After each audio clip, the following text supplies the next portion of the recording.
À la fête d'anniversaire de ma fille de 6 ans, qui a coûté $5 500 et que je planifiais depuis des mois, ma belle-sœur lui a arraché son assiette des mains en disant « Tu ne peux manger aucune de cette nourriture. Demande une assiette à ta mère. » Ma fille s'est mise à pleurer, mais c'est mon anniversaire.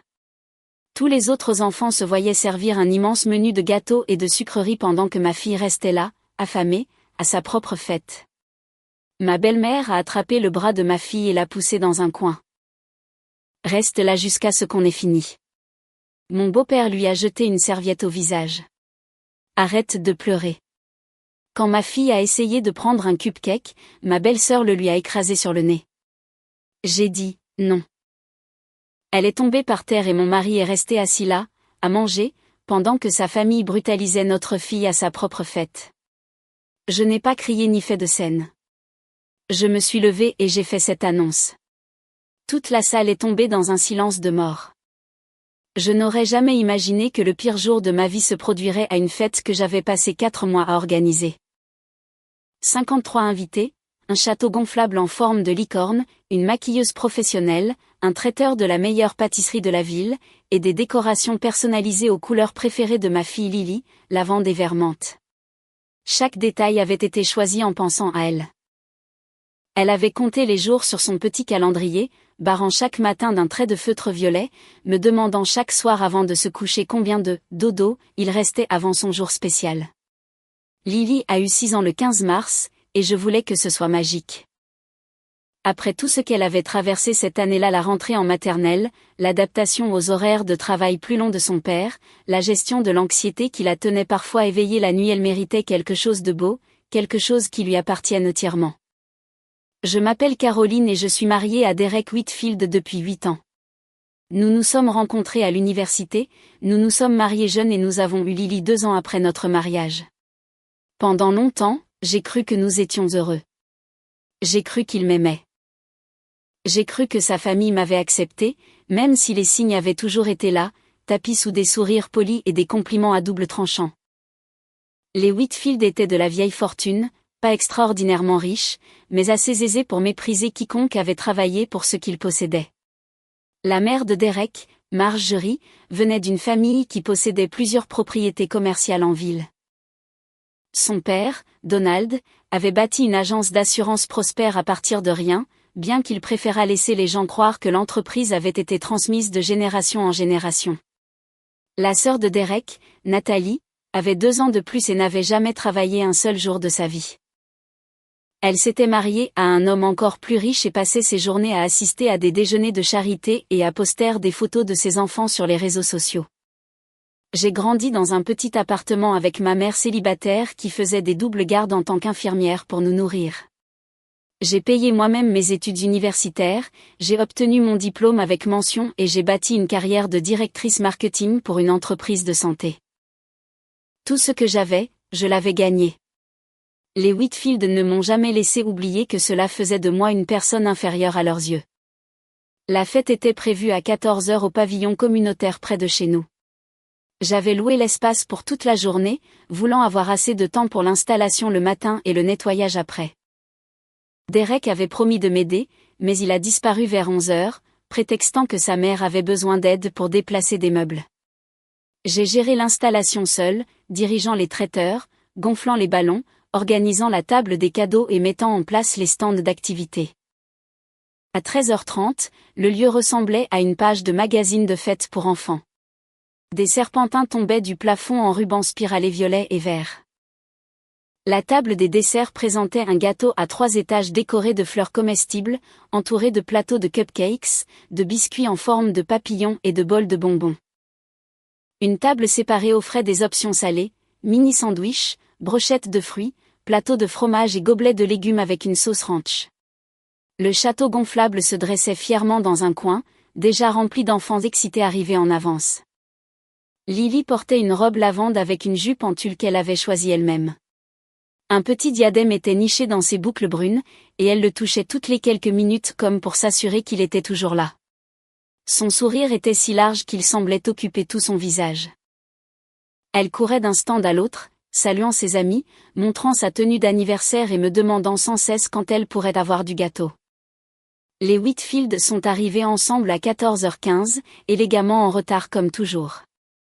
Marjorie est entrée dans un tailleur pantalon couleur crème, ses cheveux argentés parfaitement coiffés, son expression portant cet air de jugement familier qu'elle arborait à chaque réunion de famille.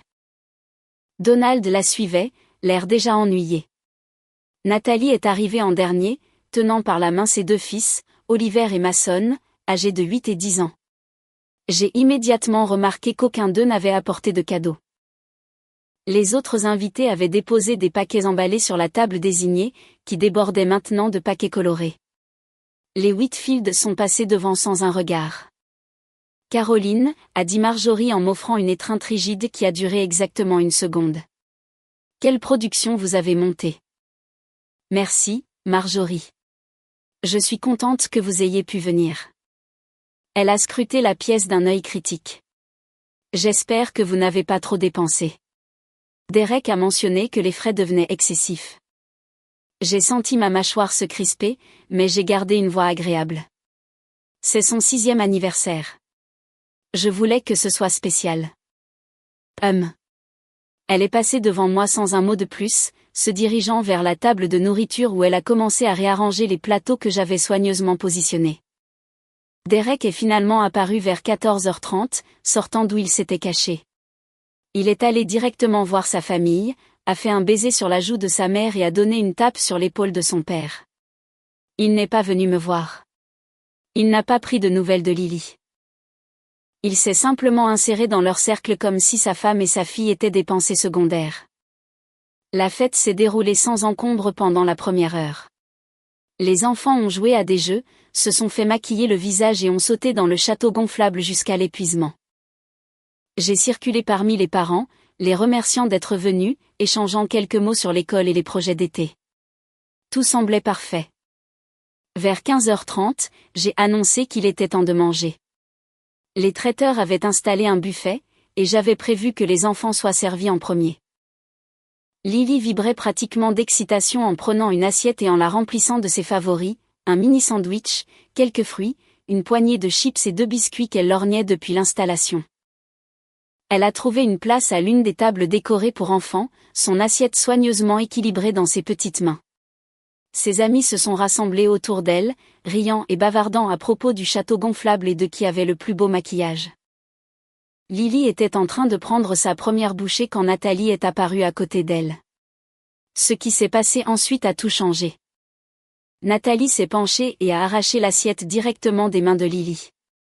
Le mouvement a été si soudain que Lily a eu un hoquet, ses yeux s'écarquillant de confusion. « Tu ne peux manger aucune de cette nourriture » a dit Nathalie, sa voix sèche et froide. « Demande une assiette à ta mère. » La lèvre inférieure de Lily a commencé à trembler. « Mais c'est mon anniversaire. Je me fiche de savoir quel anniversaire c'est. Cette nourriture est pour les invités. Tu es l'hôtesse. Tu attends que tout le monde ait mangé. » J'étais de l'autre côté de la pièce quand j'ai entendu Lily commencer à pleurer. Le son a fendu le bruit de la fête comme un couteau. Ce ton particulier de détresse que chaque mère reconnaît instantanément. Je me suis retournée et j'ai vu Nathalie debout au-dessus de ma fille, tenant son assiette de nourriture hors de sa portée, tandis que Lily était assise là, des larmes coulant sur ses joues. J'ai commencé à me diriger vers elle, mais la foule de parents me barrait le chemin. J'ai dû slalomer entre les conversations, m'excuser auprès de groupes de gens, tout en regardant la scène se dérouler comme un cauchemar. Je ne pouvais pas m'arrêter. Marjorie a atteint Lily avant moi. Elle a attrapé le bras de ma fille avec assez de force pour la faire crier et l'a arrachée de sa chaise. « Arrête de faire une scène » a sifflé Marjorie. « Tu te ridiculises. »« Maman » a hurlé Lily, ses yeux me cherchant dans la pièce. J'ai traversé le dernier groupe de personnes juste au moment où Marjorie poussait Lily dans le coin près du placard à fourniture. « Reste là jusqu'à ce qu'on ait fini » a-t-elle ordonné. « Fille d'anniversaire ou pas, tu dois apprendre les bonnes manières. » Chaque muscle de mon corps s'est raidi. Je suis restée figée pendant une terrible seconde, regardant ma belle-mère malmener physiquement mon enfant. Puis Lily a essayé de bouger, d'avancer vers moi, et Marjorie l'a repoussée contre le mur. « Reste là » a-t-elle dit. Donald est apparu à côté de sa femme, regardant Lily avec une irritation non dissimulée. Il a sorti le mouchoir de sa poche et le lui a jeté au visage. Arrête de pleurer. Tu gâches la fête. Le mouchoir a heurté la joue tachée de larmes de Lily et est tombé par terre. Elle est restée là, pressée contre le mur, son petit corps secoué de sanglots qu'elle essayait désespérément de retenir. Son diadème était tombé, gisant sur le sol près de ses pieds. J'ai senti quelque chose se briser en moi, mais je n'ai pas encore bougé. Je ne pouvais pas, parce que j'avais besoin de voir. J'avais besoin de savoir exactement qui était mon mari. Derek était assis à l'une des tables des adultes, une assiette de nourriture devant lui, sa fourchette à mi-chemin de sa bouche. Il regardait. Il avait tout vu. Sa sœur prenant l'assiette, sa mère attrapant notre fille, son père lui jetant quelque chose au visage, et il restait simplement assis là, à manger, comme si sa famille ne traumatisait pas notre enfant juste devant lui. Lily, ma courageuse petite fille, a essayé une fois de plus. Elle a repéré un plateau de cupcakes sur une table voisine et a tendu la main pour en prendre un. C'était sa fête, sa nourriture, son cupcake d'anniversaire que j'avais spécialement commandé avec un glaçage lavande parce que c'était sa couleur préférée. Nathalie a été plus rapide.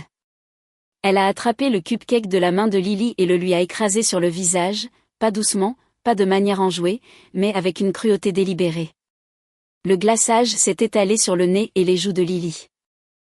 La force de la poussée l'a fait perdre l'équilibre, et elle est tombée en arrière sur le sol dur du pavillon. J'ai dit, non. Lily gisait là, couverte de glaçage, sa robe tachée, ses yeux vides de choc. Elle avait cessé de pleurer. Cela m'a terrifiée plus que tout. Elle s'était simplement refermée, retirée quelque part en elle-même où la douleur ne pouvait pas l'atteindre. La pièce était devenue partiellement silencieuse. Certains invités avaient remarqué l'agitation. D'autres poursuivaient leur conversation, inconscients. Les enfants à la table voisine regardaient, bouche bée. Les amis de ma fille avaient l'air confus et effrayés. Derek continuait de manger. Quelque chose s'est cristallisé à ce moment avec une clarté absolue. Toutes les années de petite cruauté se sont soudainement connectées. Les commentaires sur mes origines. La façon dont ils excluaient Lily des photos de famille, les invitations oubliées aux fêtes de fin d'année, les cadeaux qui étaient toujours inférieurs à ce qu'Oliver et Mason recevaient. J'avais trouvé des excuses pour tout cela. Je m'étais dit que la famille était compliquée, que je devais être patiente, que les choses s'amélioreraient. Elles n'allaient jamais s'améliorer. Et mon mari, l'homme à qui j'avais promis ma vie, était complice de chaque instant. Je me suis d'abord dirigée vers Lily. Je me suis agenouillée à côté d'elle et j'ai doucement essuyé le glaçage de son visage avec mes mains. J'ai ramassé son diadème et l'ai remis sur sa tête. Maman est là, ma chérie, ai-je murmuré. Maman va arranger ça.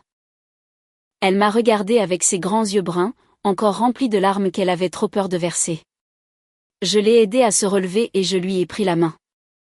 Puis je me suis avancée au centre du pavillon, près de la table des desserts, là où je pouvais voir tout le monde et où tout le monde pouvait me voir.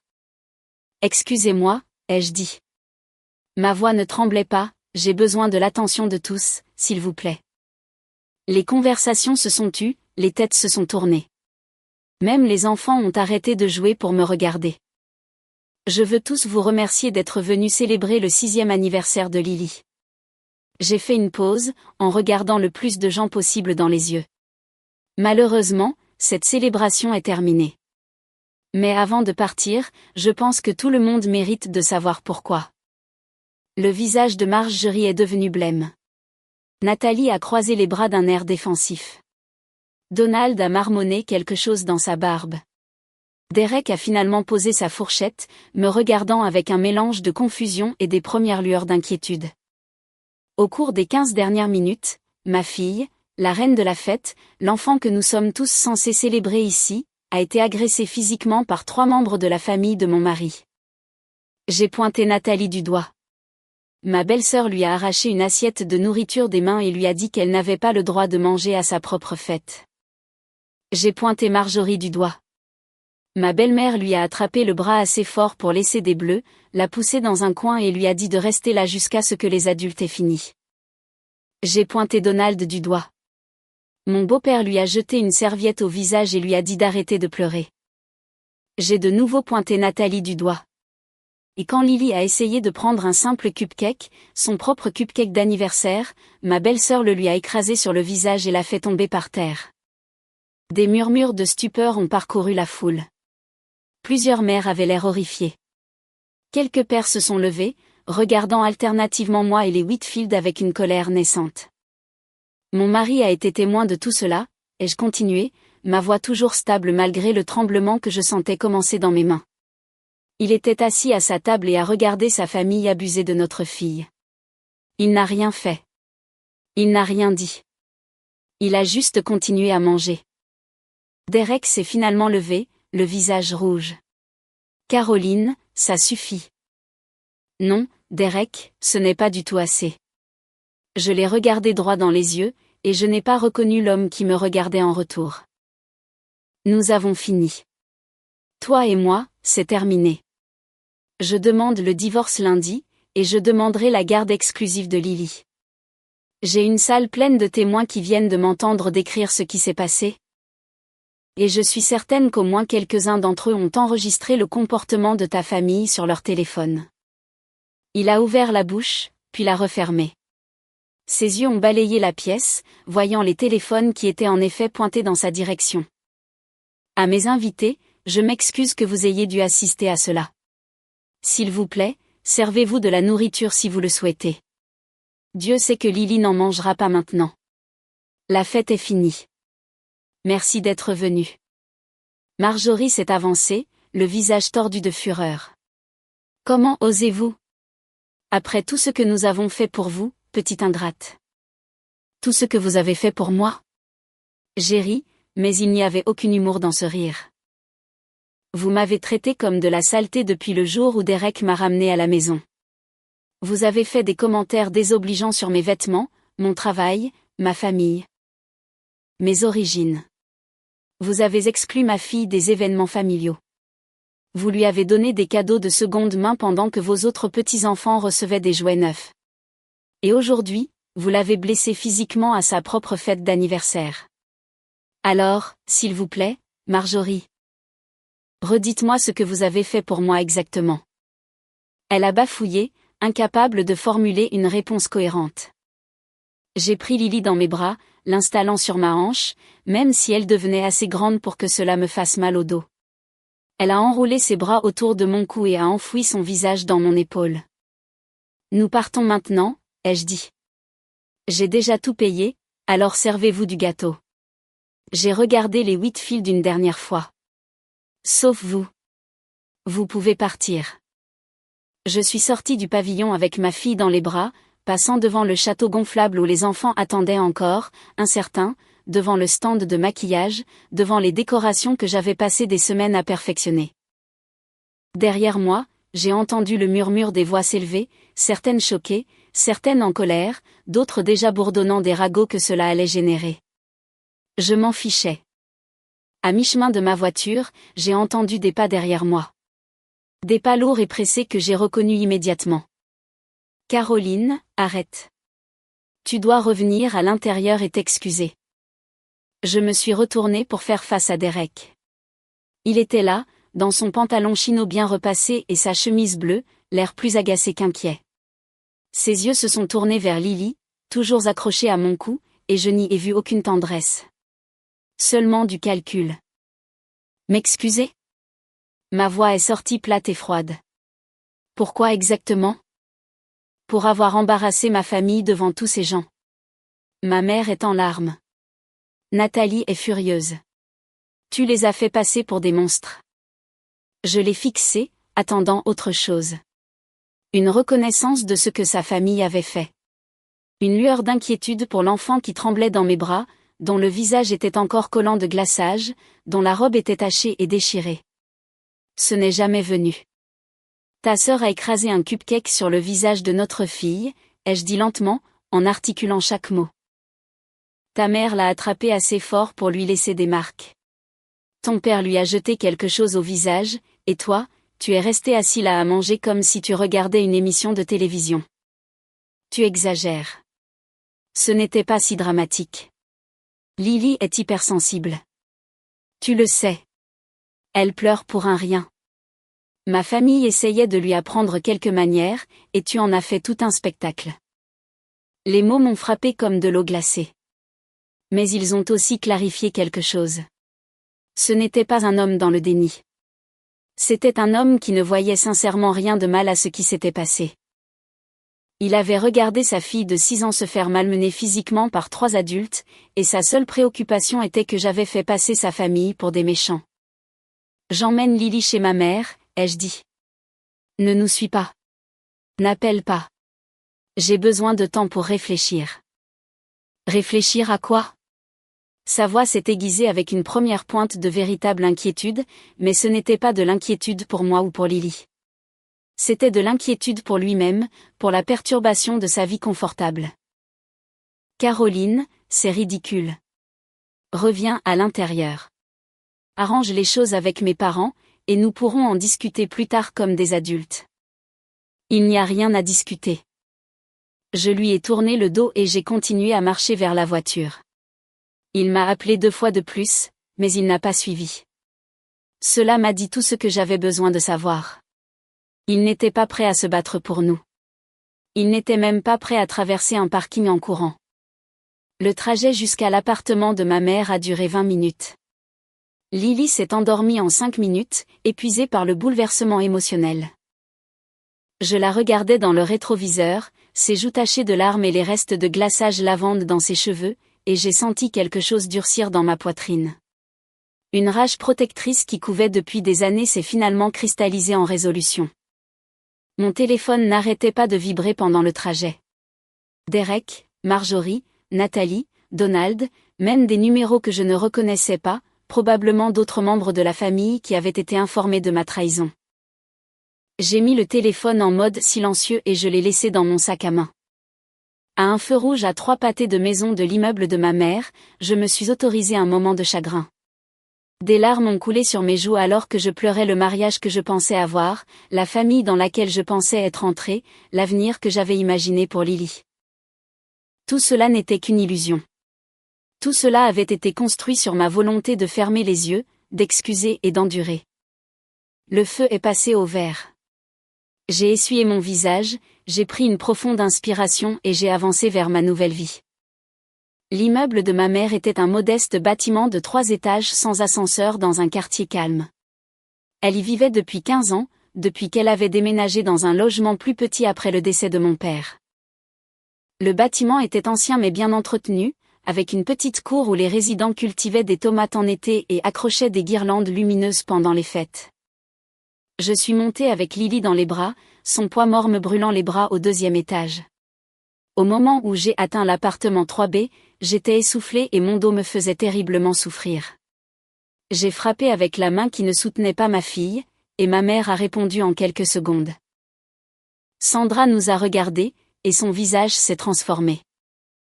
J'avais déjà vu ma mère en colère quand je rentrais de l'école en pleurant après avoir été harcelée, quand un propriétaire avait essayé de l'escroquer de sa caution, quand un collègue à l'hôpital avait fait un commentaire raciste sur l'un de ses patients. Mais je ne l'avais jamais vue comme ça. Ses yeux sont devenus froids et durs, sa mâchoire serrée avec une fureur presque effrayante. À l'intérieur, a-t-elle dit doucement. Maintenant.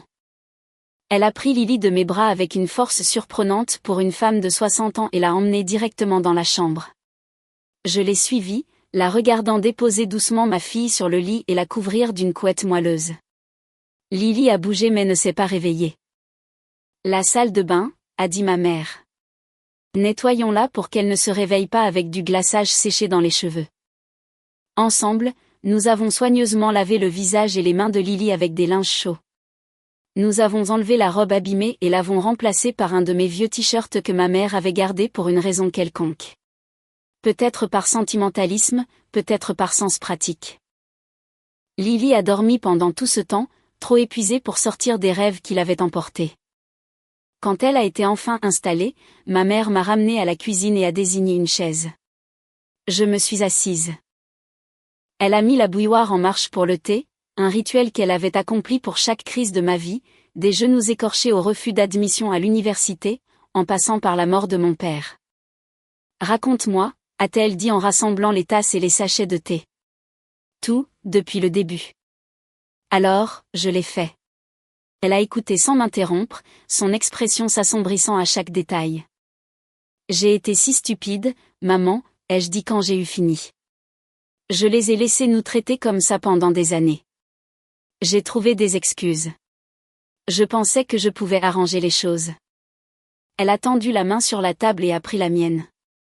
Tu n'étais pas stupide. Tu étais pleine d'espoir. Il y a une différence. L'important, c'est que tu le vois maintenant et que tu partes. Le lundi matin, j'ai appelé une avocate spécialisée en divorce nommée Patricia Wheeler, qui m'avait été chaudement recommandée par une collègue dont la sœur avait vécu une situation similaire. Patricia a écouté mon histoire, a visionné les enregistrements vidéo que 3 parents différents m'avaient envoyés de la fête et m'a dit que j'avais un excellent dossier pour obtenir la garde exclusive. La manipulation physique de votre fille est déjà assez préoccupante, a-t-elle dit. Mais le fait que votre mari en ait été témoin et n'ait rien fait, c'est ce qui compte vraiment.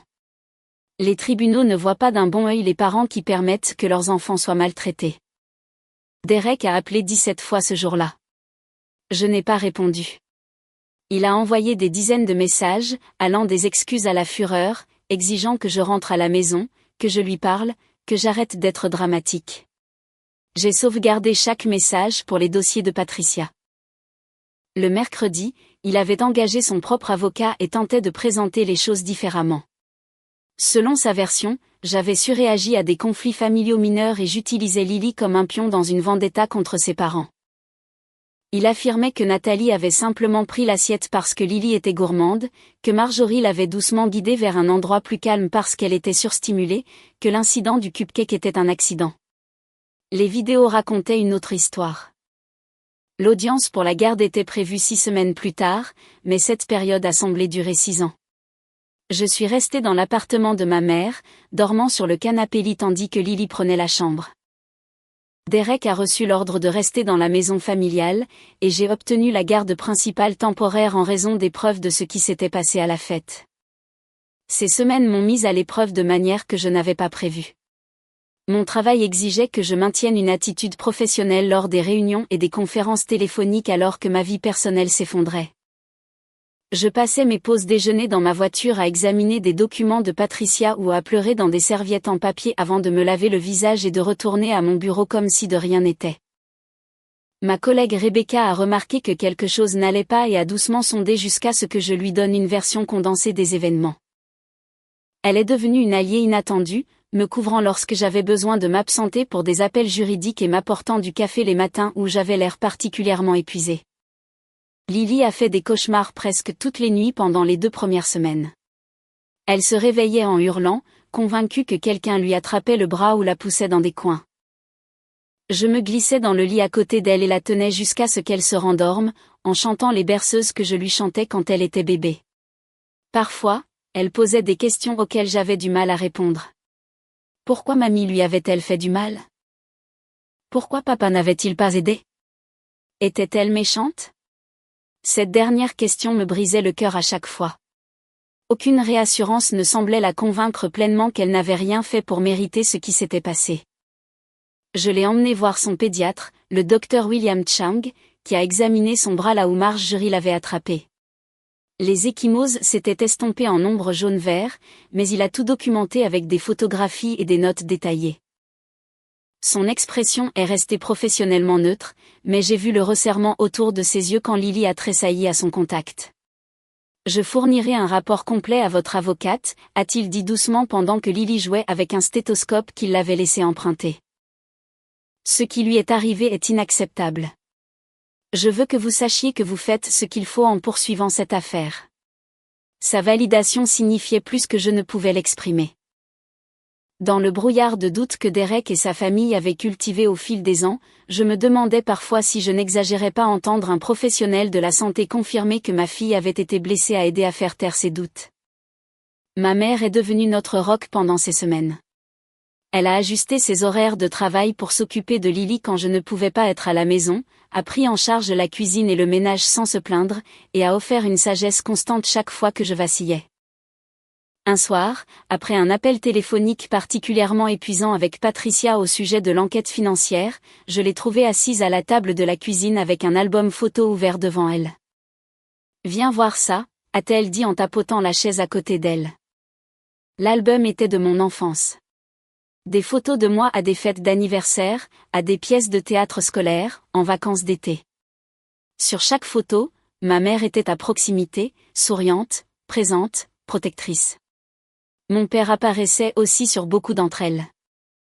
Son bras autour de mon épaule ou sa main sur ma tête. C'est à ça qu'une famille est censée ressembler, a-t-elle dit. C'est pour ça que tu te bats. Pour donner à Lily ce que nous t'avons donné. Ne doute jamais que tu fais ce qu'il faut. J'ai appuyé ma tête sur son épaule et je me suis laissé réconforter juste un instant par la femme qui ne m'avait jamais déçu. Pendant ces 6 semaines, plusieurs développements intéressants se sont produits. Premièrement, le réseau des parents a fait ce que les réseaux de parents font. La rumeur s'est répandue sur ce que les Whitfield avaient fait. Les vidéos ont été partagées en privé au sein de la communauté scolaire, et soudain, le nom Whitfield a pris un tout autre poids. Marjorie s'est retrouvée désinvitée de ses cercles sociaux habituels. Les fils de Nathalie ont été discrètement exclus des après-midi de jeux et des fêtes d'anniversaire.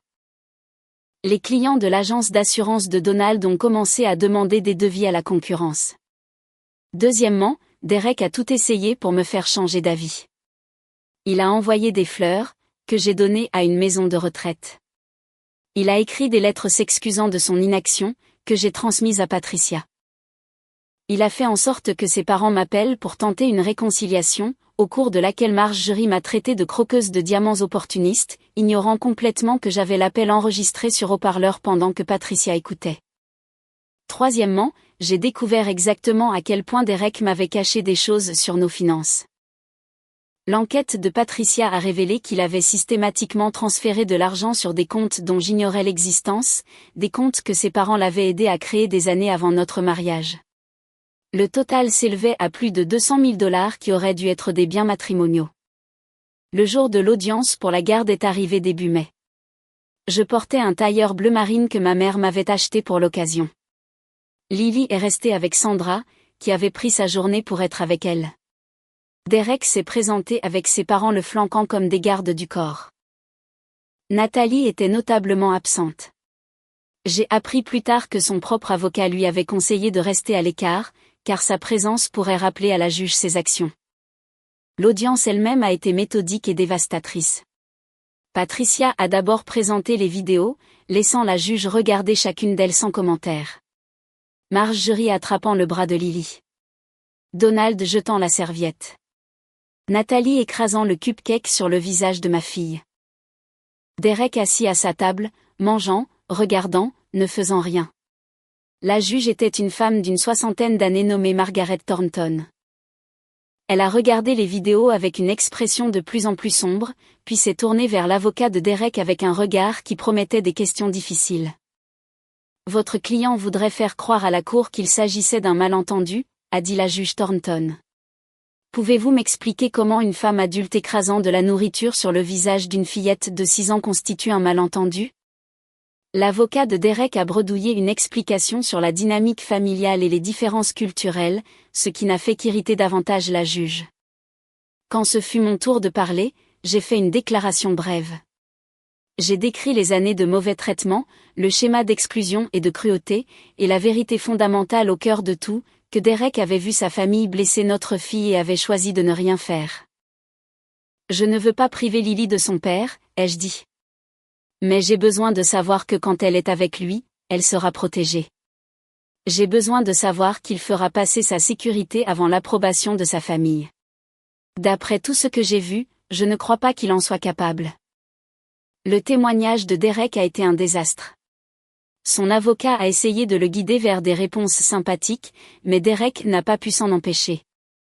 Lorsqu'on lui a demandé pourquoi il n'était pas intervenu pendant la fête, il a répondu que ce n'était pas si grave.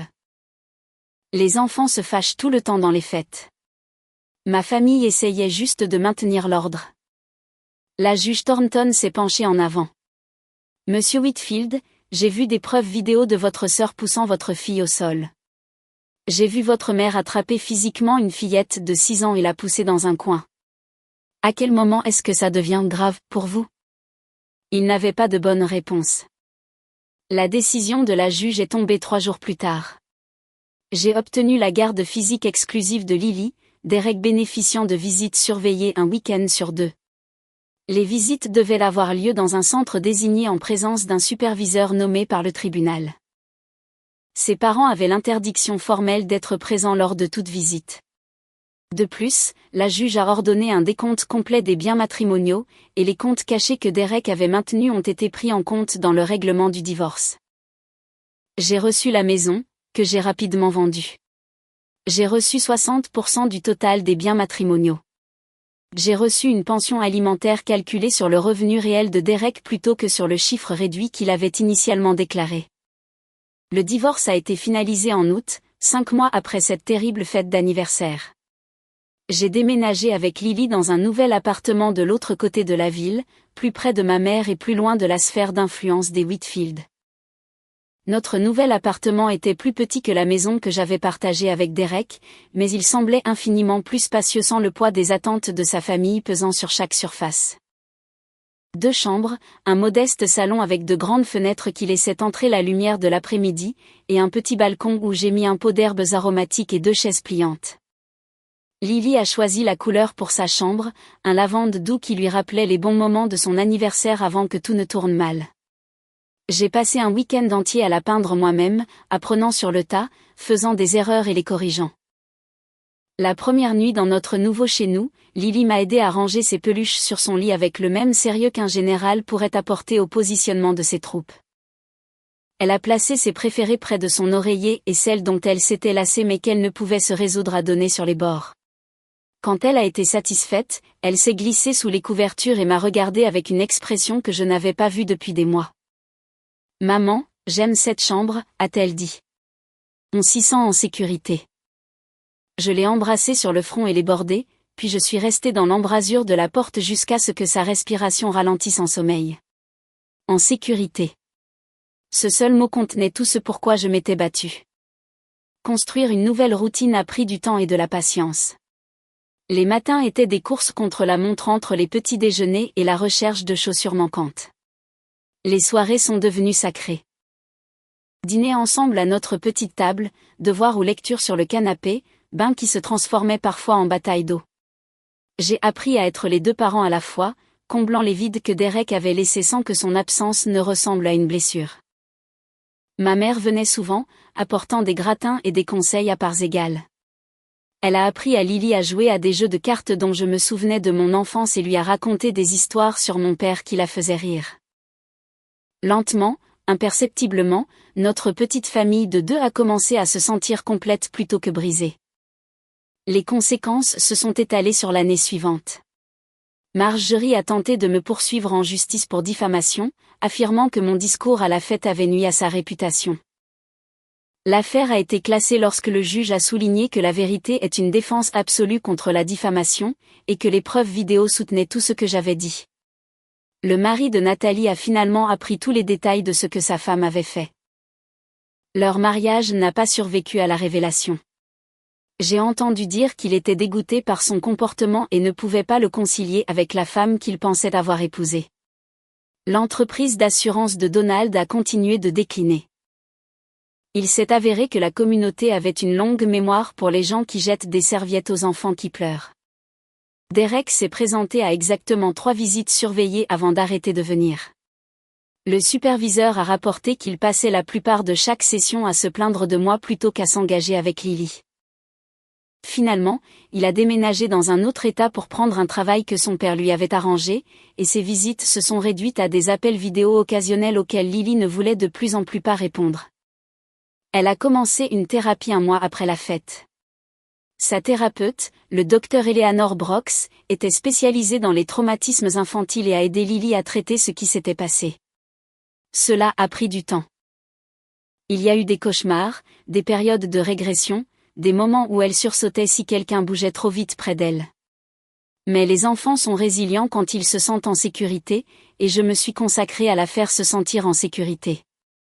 Au moment de son 7e anniversaire, c'était une enfant différente. Toujours douce, toujours sensible, mais plus forte en quelque sorte. Nous avons célébré à la maison avec ma mère, quelques amis proches et un gâteau fait maison que Lily m'a aidé à préparer. Pas de lieu chic, pas d'animateurs engagés, juste des gens qui l'aimaient, de la nourriture qu'elle pouvait manger sans crainte, et des rires qui venaient facilement. Elle s'est endormie cette nuit-là, serrant une licorne en peluche que sa grand-mère lui avait donnée, un sourire flottant encore sur son visage.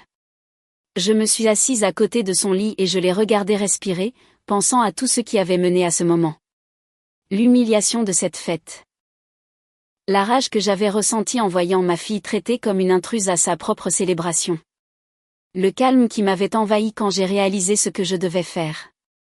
Certaines personnes passent toute leur vie à accepter les mauvais traitements parce qu'elles ont peur de l'alternative.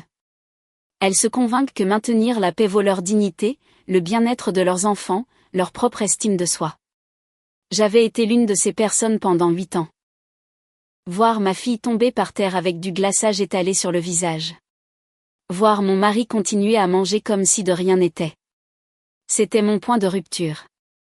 Mais les points de rupture ne consistent pas vraiment à se briser. Ils consistent à voir enfin assez clairement pour choisir un chemin différent. Je n'ai pas crié à cette fête. Je n'ai pas jeté de nourriture ni renversé de table ni engagé la confrontation dramatique que les Whitfield attendaient probablement. J'ai simplement dit la vérité à une salle pleine de témoins et je suis partie avec ma fille. La vengeance, si on peut l'appeler ainsi, n'était pas dans une action unique. C'était dans la construction d'une vie où les gens qui nous avaient fait du mal n'avaient plus aucun pouvoir. Lily m'a demandé un jour, environ 1 an après le divorce, pourquoi la famille de son père ne l'aimait pas. J'ai réfléchi attentivement avant de répondre. Certaines personnes ont du mal à aimer les autres comme elles le devraient, lui ai-je dit. Ce n'est pas à propos de toi. Ça n'a jamais été à propos de toi. C'est à propos de quelque chose de brisé en eux. Vont-ils être réparés?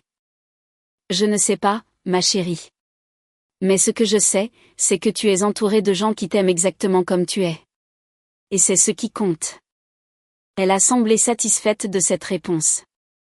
Les enfants comprennent souvent plus que ce que nous leur attribuons, et ils sont aussi meilleurs pour lâcher prise sur ce qu'ils ne peuvent pas contrôler. Les Whitfield existent toujours quelque part, vivant leur vie, racontant probablement à qui veut l'entendre leur version des événements où je suis la méchante et eux les victimes. Je m'en fiche un peu. Les gens qui comptent connaissent la vérité. Ma fille sait qui l'a protégée et qui ne l'a pas fait. Parfois, je repense au visage de Marjorie quand je me suis levée et que j'ai commencé à parler à la salle.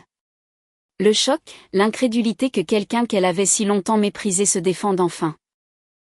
Elle avait passé des années à supposer que son argent et son statut la rendaient intouchable, que j'absorberais toujours sa cruauté plutôt que de risquer la perturbation d'une réponse. Elle avait tort. Le prix de sa cruauté s'est avéré plus élevé qu'elle ne l'avait jamais imaginé. Non pas parce que j'ai cherché à me venger, mais parce que j'ai refusé de laisser cela continuer. Parfois, la chose la plus dévastatrice que vous puissiez faire aux gens qui vous blessent, c'est simplement d'arrêter de les laisser faire. Lily a 9 ans maintenant. Elle est en CM1, adore lire, s'est mise à la natation et a un petit groupe d'amis qui viennent pour des soirées pyjama où elle veille trop tard en mangeant du pop-corn et en regardant des films. Elle ne parle plus de la famille de son père. Ils se sont estompés pour devenir quelque chose de lointain et d'abstrait, un souvenir qui n'a plus le poids qu'il avait autrefois. Le mois dernier, elle est rentrée de l'école avec un dessin qu'elle avait fait en cours d'art plastique. C'était une image d'elle et moi, debout devant notre immeuble, nous tenant la main. Au-dessus de nous, elle avait écrit en feutre violet, « Ma famille ». Je l'ai mis sur le réfrigérateur, juste à hauteur des yeux, là où je le vois chaque matin en faisant mon café. C'est ça, ma vengeance. C'est ça, ma victoire. Pas le règlement du divorce ou l'arrangement de garde ou les conséquences sociales qui sont tombées sur les Whitfield.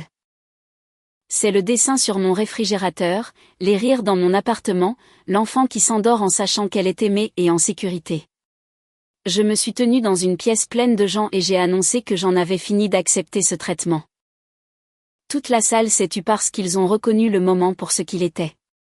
Pas une crise de nerfs, mais une déclaration. Une femme choisissant sa fille plutôt que son mariage, sa dignité plutôt que la paix, son avenir plutôt que son passé. Je referai ce choix sans hésiter, à chaque fois, pour le reste de ma vie. Parce que c'est ce que font les mères.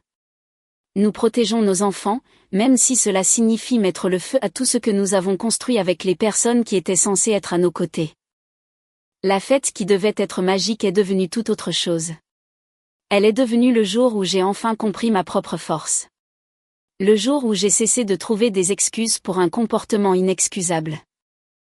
Le jour où j'ai regardé mon mari manger sa nourriture pendant que sa famille terrorisait notre fille et où j'ai su avec une certitude absolue que je méritais mieux.